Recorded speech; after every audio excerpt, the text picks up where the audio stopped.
What is up, everyone? Welcome back to the Heel Deal podcast with your hosts, Ben and Zach. Hey guys, what's up? So we're finally back together. No more Skype episodes, so we're super excited. Zach, you ready for football season to start next week? It is officially here, man. This upcoming Saturday, game 1. Oh man, yeah, I can't wait. I mean, we're gonna both be there, and we're hoping for a good game. So, you know, from now on, we're gonna start like week by week, game by game, doing our in-depth analysis for each game. So, of course, this is gonna be the University of South Carolina game. But you know, we want to just touch on some stuff right before we dive into the meat of the episode. So this news broke last night when we were watching the unofficial Week 0 game, Miami versus Florida. That was a pretty good game, but middle of the third quarter, Andrew Luck from the Colts retires. Man, how did you react to that? Yeah, well, the initial reaction was, oh my God, I mean, what is this guy thinking? Yeah. But, you know, after I thought about it a little bit more and stuff, and I thought more about his injury history and stuff like that, I can't blame the guy. He's doing what he feels is right for him, both mentally and physically, and whenever you're checked out from the game, like he obviously seemed in the press conference and stuff, you can't blame him. And I wish him the best. Obviously, from a football standpoint, me being a Patriots fan, I'm glad the Colts are now going to have a little bit of a setback. But for Andrew Luck, you know, I wish him the best. Yeah, exactly. I mean, I think we're going to start seeing like more and more players retire like that. Like Andrew Luck, he was 29. Gronk was 29. Megatron, he was 31 when he retired. I think it's going to become more and more it's going to happen more and more often, just, you know, as more research and stuff goes into brain injury and that kind of stuff. But let's move on to something a little more UNC focused and talk about Cade Fortin, our, you know, I don't want to say second or third string quarterback because it's really kind of unclear. Right. Nonetheless, he is entering the transfer portal.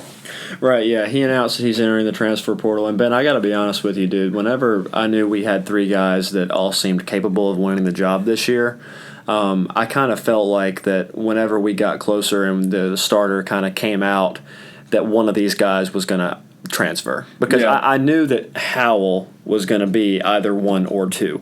So whether he ended up being the second string or the starter, I thought either Jace or Cade would end up transferring because, you know, I mean, I think, you know, Cade has 3 years of eligibility left. And we don't know if he was going to end up being the second or third string quarterback, but I mean, I really can't blame him. I mean, what do you think about it? Do you think he should have stayed or what?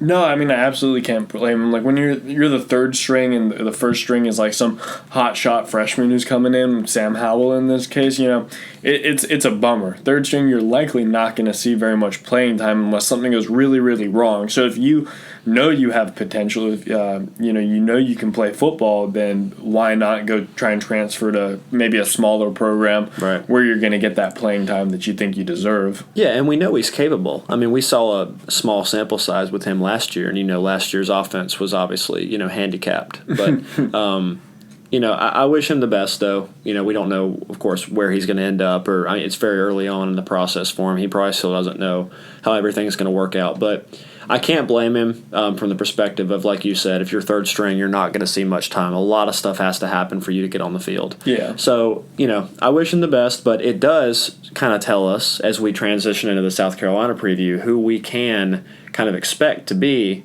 our quarterback. Yeah, and I mean, this weekend. I was going to touch on just him transferring that, or him entering the transfer portal, I should say. It just shows, you know, that we actually have a stronger quarterback room than we have had in the past couple of years, essentially since Mitch left. Yeah, since Mitch has left, we've had some trouble there. Yeah, exactly. So it's like a double-edged sword here. You know, there's a little bit of a bright side. So hopefully this means that the coaching staff is really confident in Sam Howell's abilities. And I don't know, I'm super, super excited to see him come out and just see exactly what he can do. Yeah, he hasn't officially been named the starter yet, but, I mean, he's kind of unofficially been named the starter. I mean, Mac Brown said a while back that he was now going to be the primary blue team quarterback, and the blue team is code for first team in our system. So that kind of tells you where it was at. I think it was like a week and a half ago that he made that announcement. So that's kind of like Mac Brown saying, Sam, it's your job to lose now. Mm-hmm. So I think I'm like 90% sure we'll see Sam Howell at for the first series on Saturday. Exactly what we'll see if we see him, you know, that's completely up for debate. But so why don't we move on to the meat of the episode? So UNC versus USC, Week 1. How are you feeling about this game, Zach?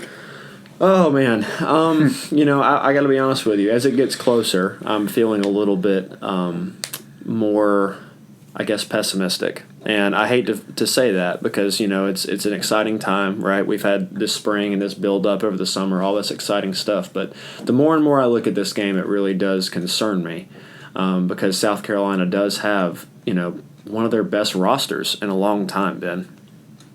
So it's tough for me to really say. I mean, if starting off, we're an 8-point underdog according to ESPN. Mm-hmm. I know you said that it was like 20% chance ESPN gave us to win. Yeah, so according to their football power index, UNC has a 21.1% chance of winning to go along with that 8-point line in USC's favor. So bettors are not liking UNC's chances, but yeah, you have to ask yourself, what have we shown in the last year that would give you any confidence, right? Really the last 2 years, yeah. Yeah, any confidence that we have because of the new coaching staff and the new players and all that. It's not based on reality as of yet. It's based off of us all hoping and praying that this locker room has it all together. And I mean, we have the pieces, and we're going to go in depth with some of the player matchups and the positional matchups. But we have all the pieces, but USC's an SEC team, man. They have a great roster, great coaching staff. It's going to be a real tough game. Right, yeah, you hit it right on the head. They have a lot of veteran players at a lot of different positions, both on offense and defense. And I guess we can start with offense. I know you wanted to touch on who you felt was the biggest deal for their offense. Yeah, I mean, before I go into any players in specific, I just want to note that our new offensive coordinator, Phil Longo, he was the offensive coordinator for Ole Miss last year, and Ole Miss and South Carolina, they see a lot of each other, both being in the SEC. So last year, Ole Miss lost to USC 48-44. So obviously something that Longo was doing with that offense was working. They put up 44 points. So, true. This, as far as a matchup is concerned, it bodes better for UNC just because he has some familiarity with these kind of SEC teams. So hopefully, he brings some of that aggressiveness. Ole Miss, they would air the ball out pretty frequently. They've always had a decent offense at worst, So hopefully a lot of that translates. But I'm going to dive straight in. So one of the guys that I'm going to be watching, and I bet you all of the defenses going through all 3 years of this guy's tape, but quarterback Jake Bentley, this is going to be his 4th year as the starter, so he has a ton of experience as far as the college level goes. Last year he had a 62% completion percentage, 27 touchdowns, and 14 interceptions. So that's pretty good. That's pretty efficient. The touchdown to interception ratio is iffy. So hopefully we can force him into some unforced errors. And especially since he's losing Deebo Samuel to the draft. Right, he's that's primary receiver. Yep. So I'm gonna be watching to see if he can make up for that loss of Samuel. But I don't think jitters or nerves are going to play any role for this guy. He's been here plenty of times before. Yeah, absolutely. I don't expect him to have any slow starts or anything like that, at least not because of inexperience. I mean, he could have a slower start because it's the first game, but, I mean, this is a guy who's, been there, done that, right? I mean, he's not going to be shocked by anything we show him. And one last thing about last year for him, I don't know if you remember this, but when they played Clemson last year, they lost the game, obviously, but he threw for 500 yards, and that was, I think, at Clemson. So he went into Death Valley and was able to throw for 500 yards on their field. And they had as you know, a really good defense last year. So that's just a side note. I mean, he's obviously been able to get it done before, and I think this year will be another example of that. I think he'll be even better this year, maybe one of the best quarterbacks in the SEC if their defense can be comparable to what him and the offense is going to have. Yeah, I mean, it's really like two sides of this coin. He's a 4-year starter. He has all that experience, but that's also all that tape. Right. UNC knows exactly what they're going up against. Exactly. So it really just depends on how well they're going to prepare for this game and how well they're going to stick to that game plan. Yeah, and we're going to get to see a little bit, kind of going off a little bit into the philosophy of football a little bit. We're going to get to see how our new coordinators and our coaching staff kind of value being a game plan oriented team versus a do what we do type of team. And there's a big difference there. Some teams say that they're just all about game plans. We're going to change every week to a certain extent for who we're playing. There's other teams just go out there and say, hey, we're going to go do what we do. We know our coverages, our plays are good against anybody, so we're going to go do that. I'm interested to see how this coaching staff is going to approach this year. Are we going to kind of adapt to who we play, or are we just going to go out and do what we do, quote unquote, and then that be what we bring to the table? It's going to be interesting to see. Yeah, exactly. And going along with that, I'm interested to see the kind of adjustments we make. I feel like in a lot of games last year, we really stuck with it the first half and then didn't make proper adjustments, and that's what bit us in the butt in the second half. So it's going to be interesting to see, especially if South Carolina's offense comes out firing. We get down 7 points, we get down 14 points. Are we going to stick to this plan? Are we going to be stubborn in a sense, and hopefully that we can come back, or are we going to start just improvising and changing the game plan as we go? It's really just up to the coaching staff's philosophy. Yeah, we have to show the ability to make adjustments, and I'm going to talk a little bit more about this later. But I think in this game we will have to do that at some point. This is not going to be a game where whatever we had coming in. Whatever plan we had coming in is going to be able to be executed exactly as we saw it. Obviously not. I mean, most games, even if you're playing a low-level team, that's not going to happen. But in this case, for us, we're going to face some adversity here, and we're going to get to kind of learn, what's the difference between this team and last year's team. Have they really matured as a group, as a unit? How much are they able to take, and what mental toughness have they been able to gain in the past year? Yeah, but I mean, think about where we were this time last year. A bunch of guys were going to be suspended for a really dumb NCAA violation. Just chalk that up to whatever you want to.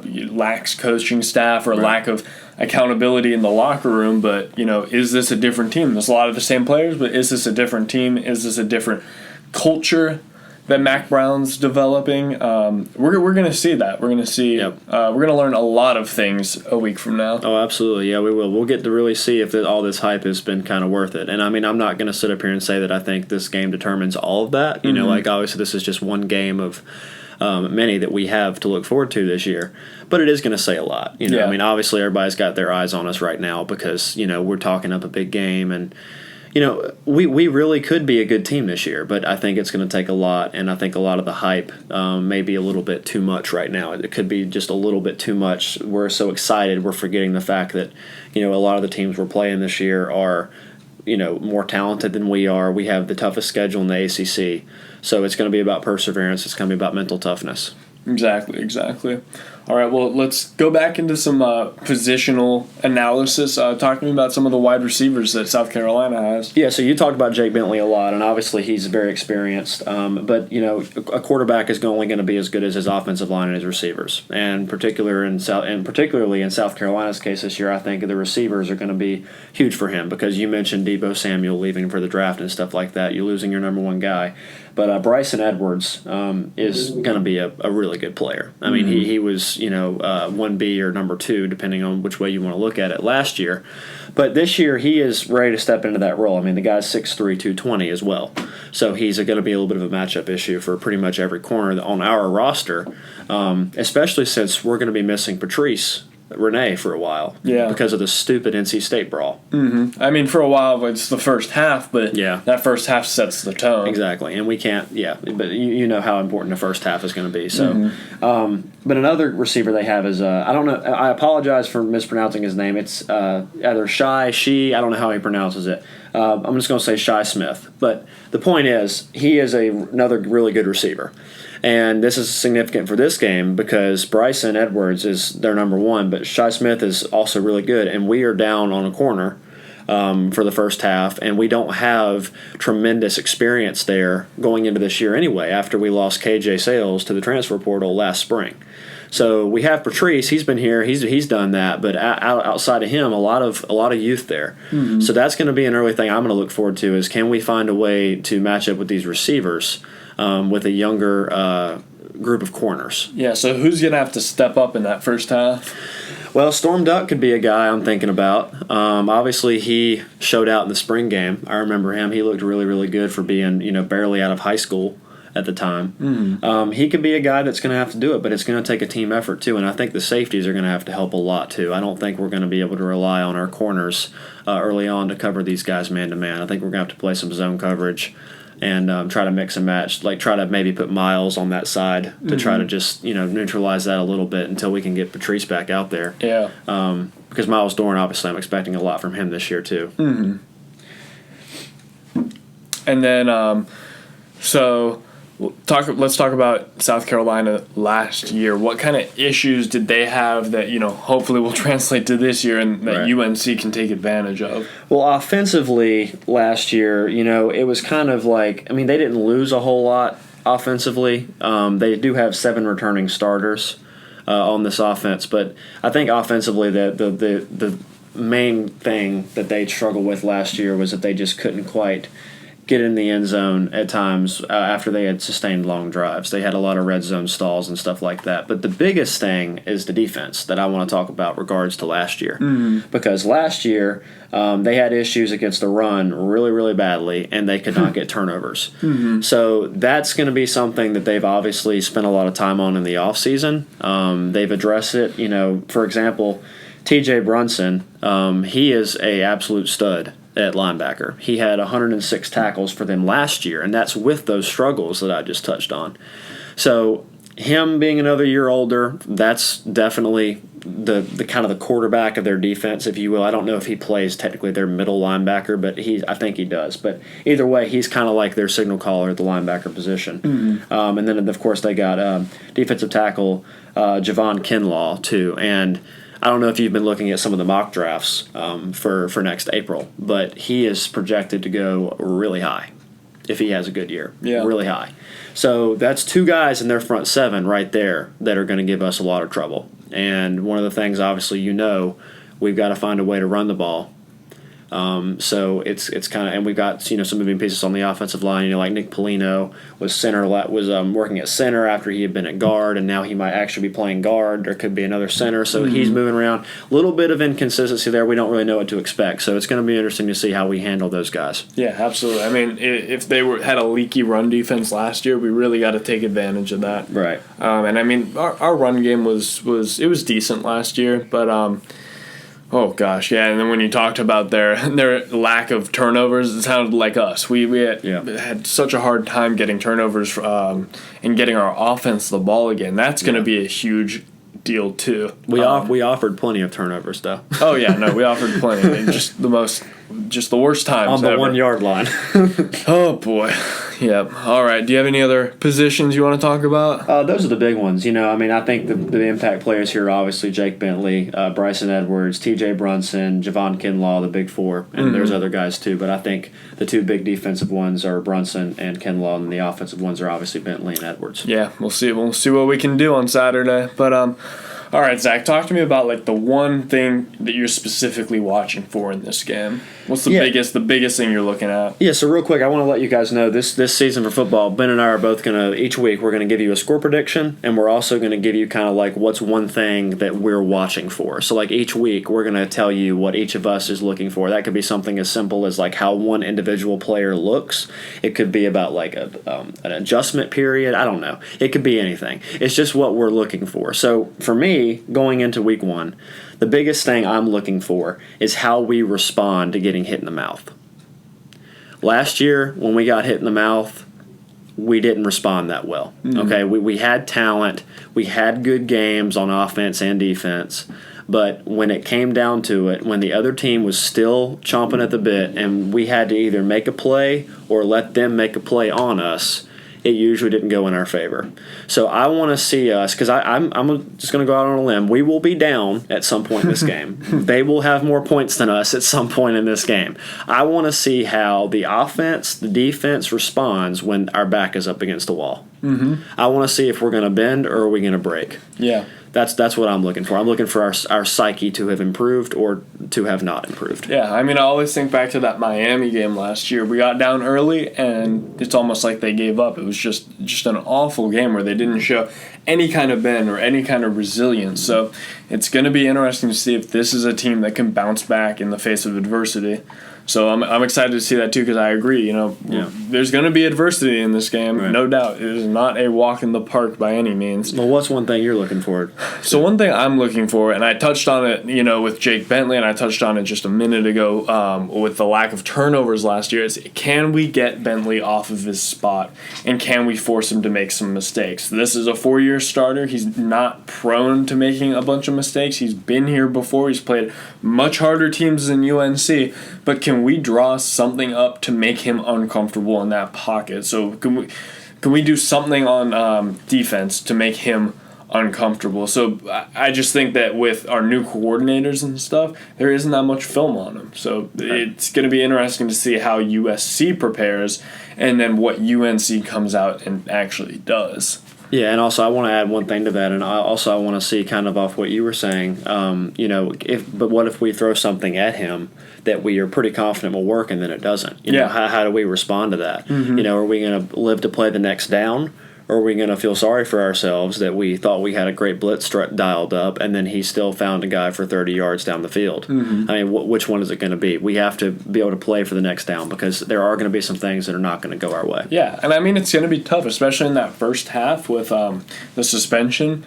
If we try and draw up some artificial pressure, if we bring in a fifth or a sixth guy, mm-hmm. that just leaves receivers one-on-one. Right. And that just leaves room for someone inexperienced like Storm Duck just to get burnt. So I can almost already see in my mind's eye us, blitzing a cornerback, blitzing a safety, and getting burnt for it. Right. Yeah, this is a guy who doesn't get rattled very easily. And Jake Bentley obviously, can run. He's shown that he can run. He's not going to be somebody who's going to be stuck in the pocket because he just can't be mobile. But he's not a great runner. So I think a guy who could be huge here is Aaron Crawford, our mm-hmm. nose tackle. Mm-hmm. If he could get some good pressure in A and B gap and push him either way, and force him to kind of just see one side of the field sometimes, and we can get him outside of the pocket where he's not comfortable. That could be huge. Aaron Crawford needs to have a good game on Saturday. Yeah, and I mean, if we could get some pressure just rushing forward, that'll go a long way to helping our case. But one more thing I'm kind of looking for, and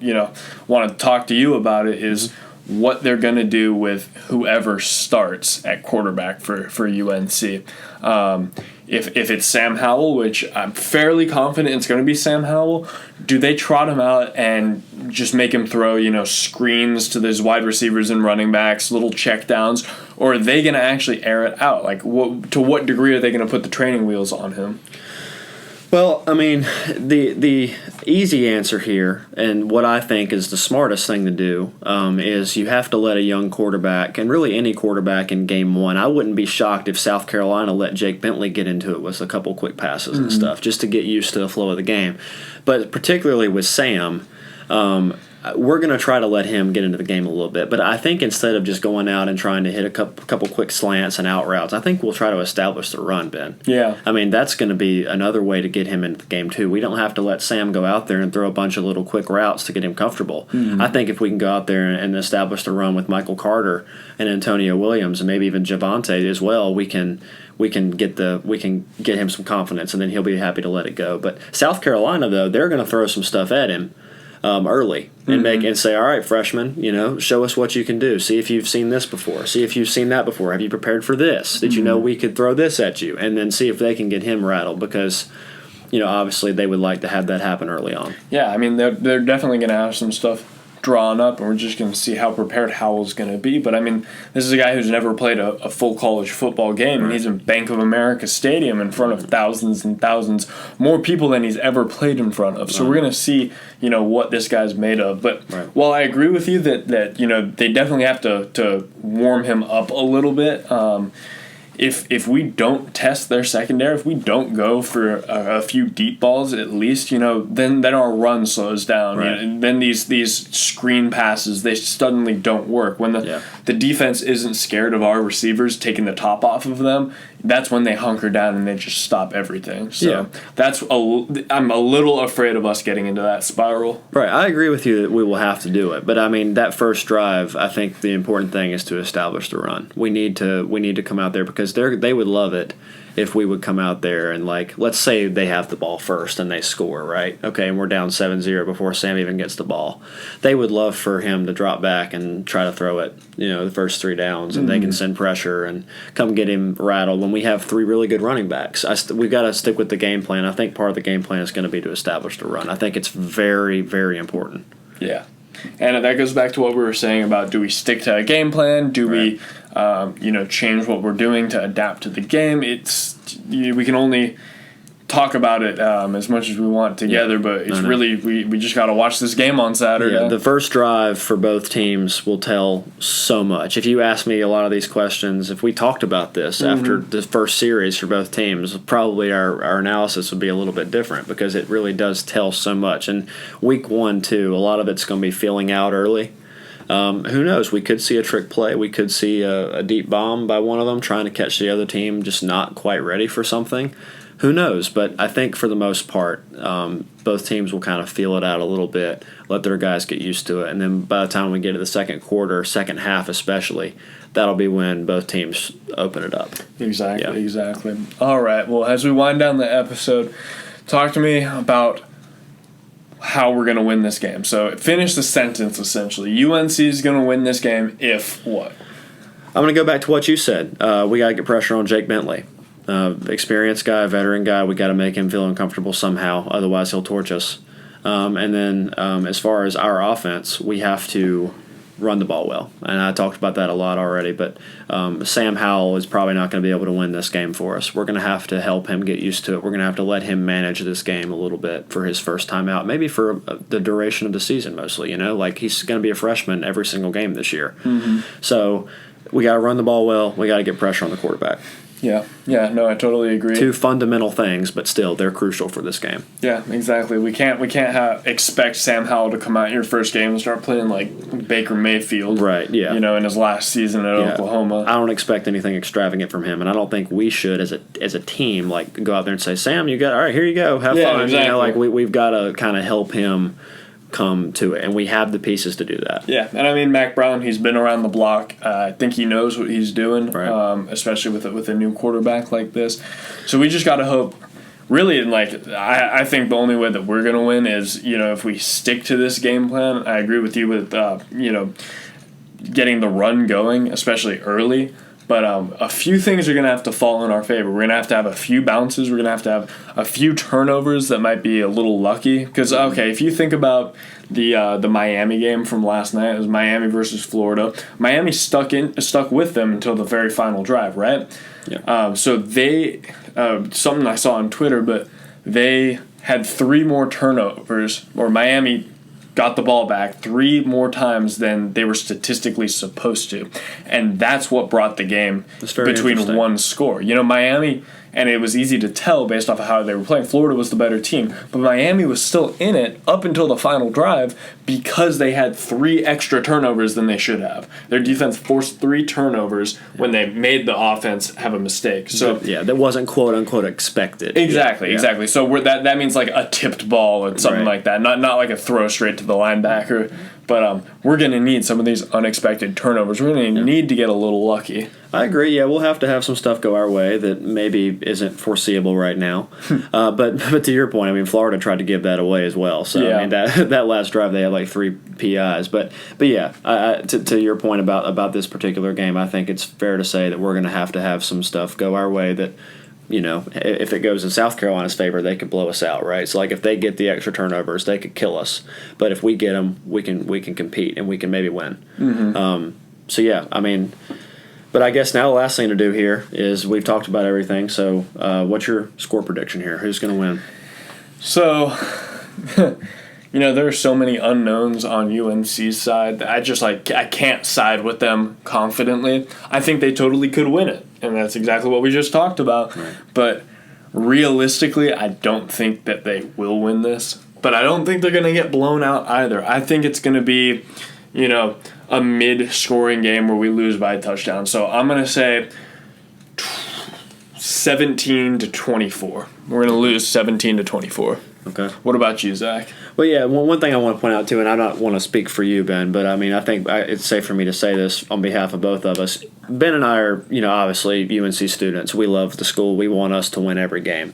But what we're not going to sit here and do is tell you that we think that we're going to win every single game. When Go 12-0 and beat Clemson in the national championship. Exactly, when we don't think that's going to happen. And quite frankly, we don't think that's going to happen.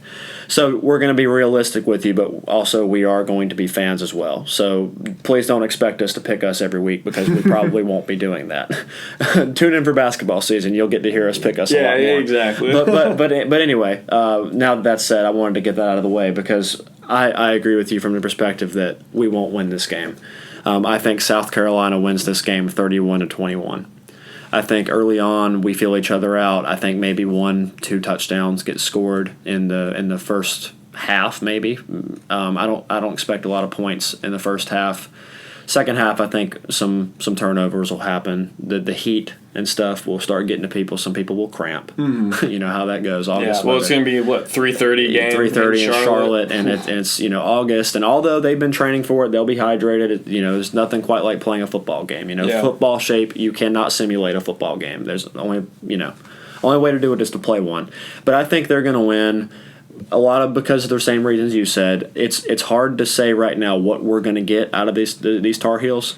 It's a lot of just speculation right now. So we have to see what we're made of yet. I don't think we're going to get blown out. Obviously, 31-21 is not a bad loss, okay? Especially to an SEC team that is supposed to be really good this year. So, but yeah, I mean that's where my head's at with this one. I think we're going to fight, but I think they'll make a couple more plays than we do. And down the stretch, they'll probably win by 10 points, 2 scores, something like that. Yeah. And I mean, even if we do win or lose this game, it's not necessarily the worst thing in the world. I wouldn't even mind losing this week 1 game as long as we have something to show for it. Right. As long as we put up a fight and looked like we knew what we were doing. Sam Howell played well. Our defense didn't, blow too many coverages. Yeah. If we have something to build upon for the rest of the season as like an investment to get to those 6-7 wins, hopefully. Mm-hmm. That's all you can really hope for. Yeah, I mean, you hit it right on the head there. I mean, in a way, I'm not going to sit here and say the losers win because they don't. but a way we could look at this as a win if we do end up on the loss column in this game is that we showed we belong in a game like this. Yeah. Okay, against an SEC team who, like I said, is supposed to have a really good roster. So I agree with you. If we can come out of this looking good and looking like we belong, and obviously way better than we did last year, then I take that as a positive out of this week. That's just how I look at it. We may not win, but there are positives that can be taken from it regardless. Yeah, exactly. So, Zach and I we're driving down to Charlotte to go see this game. Hopefully, some of you listeners are going to be down there supporting the Tar Heels. We're going to be up in the nosebleeds. We'll take a picture or something. Come say hi to us. But I'm excited to just see some football. I know you're excited, and let's just all hope for a good game. Right, and one last thing I want to say, just to be very clear, I know you guys will agree with me. There's a lot of talk in the South Carolina-North Carolina game about who the real quote-unquote Carolina is. I just want to be very clear. No matter who wins this game, Carolina is in Chapel Hill. And anybody who wants to dispute that with me, just look at every national championship that South Carolina has because there's like 0. So just we're going to end it there on that whole debate. So Carolina versus South Carolina, Saturday. Hope you guys enjoy it. I know Ben and I will be happy to watch it. Exactly. And as always, guys, thank you for tuning in. I can't wait. Now we're in football season. We'll have next episode we'll recap the game a little bit, talk about what happened, and then jump straight into to the next preview. But as always, thank you from us here at the Heel Deal Podcast, and I guess instead of Go to Hell Duke, your little South Carolina that was just monologue. A side rant to point out that they have no national championships in their whole school, where we have, I don't even know how many. But yeah, it's still, though, regardless of who we play this week, it's still Go to Hell Duke. Still Go to Hell Duke. All right, guys, see you guys next week.